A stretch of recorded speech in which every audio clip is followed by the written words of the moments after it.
c'est-à-dire surnaturel. L'école de l'accroissement surnaturel. Il faudrait que le chrétien qui vient ici au ministère de l'évangélisation et de la restauration puisse en lui croître de manière surnaturelle.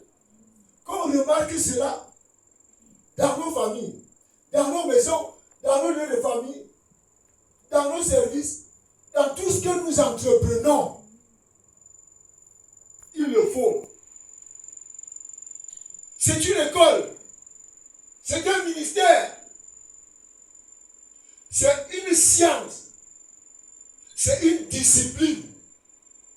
C'est une attitude. Donc, c'est un défi. C'est même une loi. La loi de la réussite. Non pas l'exubérance qu'il y a dans le monde. Mais la réussite selon Dieu. La loi royale. Amen. Nous allons lire dans le livre de Deutéronome, chapitre 15, le verset 4 à 6. Qu'une personne lit cela. Deutéronome, chapitre 15, verset 4 à 6. Une autre personne va lire Actes des Apôtres, chapitre 2, le verset 40, du verset 40 au verset 43. Deutéronome chapitre 15, verset 4 à 6. La Bible déclare: toutefois, il n'y aura point d'indigence chez toi, car l'Éternel te bénira dans le pays que l'Éternel ton Dieu te fera posséder en héritage.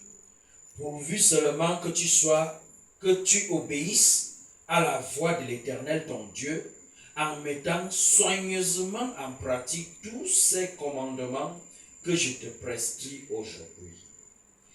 L'Éternel ton Dieu te bénira comme il te l'a dit.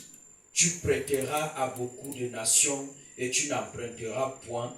Tu domineras sur beaucoup de nations et elles ne domineront point sur toi. Amen. Amen. Amen. Voilà ce que l'Éternel, qu'on ne pouvait pas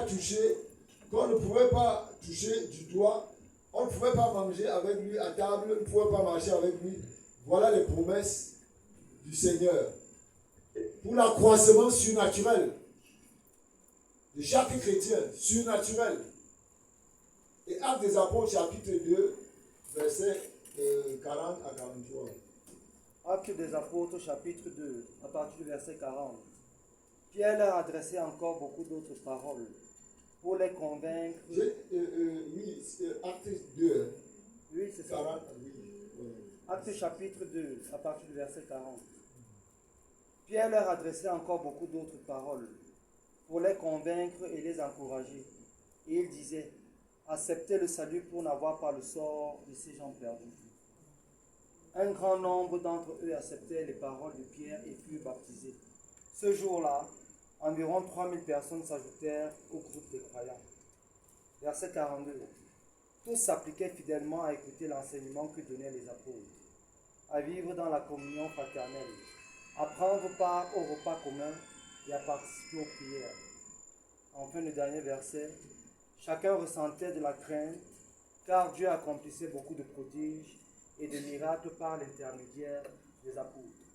Amen. Voilà comment Dieu parlait dans l'Ancien Testament et dans le Nouveau Testament après Jésus-Christ. Nous voyons comment l'Église s'est formée et comment les premiers chrétiens ont vécu ici. On lit très bien que, et par plusieurs paroles, les conjurants, les exhortaient: sauvez-vous de cette génération perverse. Nous sommes sortis de cette génération perverse. Amen. Mais maintenant, alors, nous devons comprendre, après tous ces enseignements que nous avons reçus, que cette école de l'accroissement surnaturel a ses démarches. C'est une école qui a sa démarche. C'est une école qui a ses méthodes. C'est une école qui a ses stratégies. C'est une école qui a son message et même ses conditions. Si nous voulons réellement entrer dans cette école, pour un accroissement surnaturel, il faudrait que nous suivions cette démarche. Mon frère, ma soeur, suis très bien la démarche de la parole de Dieu quand tu l'entends. Comment Dieu agit. Il s'agit d'un concept de Dieu. Ce qu'on peut dire encore dans la science. Une idée de Dieu.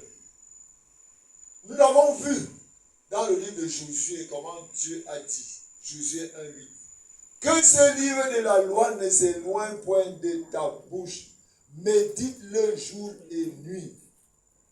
Amen. Pour agir fidèlement, selon tout ce qui est écrit. C'est ainsi. C'est alors que tu réussiras. C'est alors que tu auras du succès. Amen. Amen. C'est une idée de Dieu. C'est une mission aux engagements de Dieu. Comment tu t'es engagé avec Dieu, mon frère? Le livre d'Amos, chapitre 3, le verset 3, nous dit que deux personnes ne peuvent marcher ensemble sans s'en être convenus. On ne peut pas ne pas se convenir à la démarche de ce Dieu. C'est lui qui fixe les lois, c'est lui qui établit les lois. Si on ne se convient pas à cela, c'est difficile. C'est très difficile.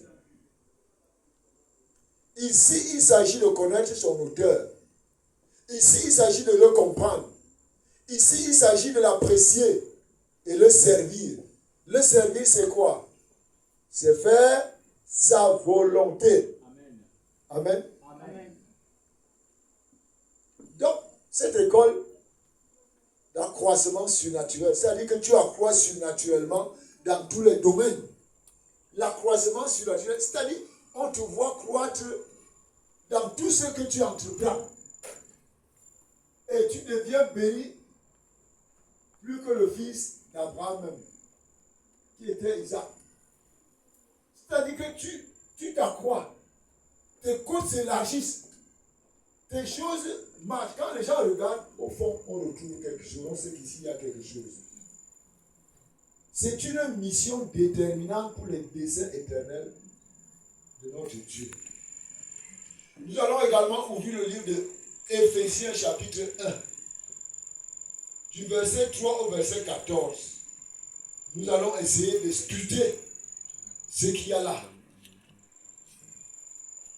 Pour comprendre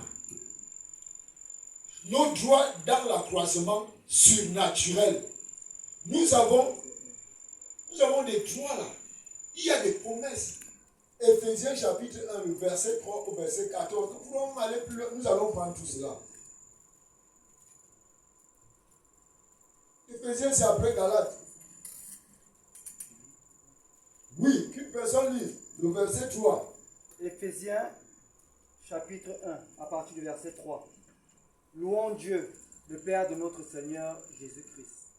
Il nous a bénis dans notre union avec le Christ, en nous accordant toute bénédiction spirituelle dans le monde céleste.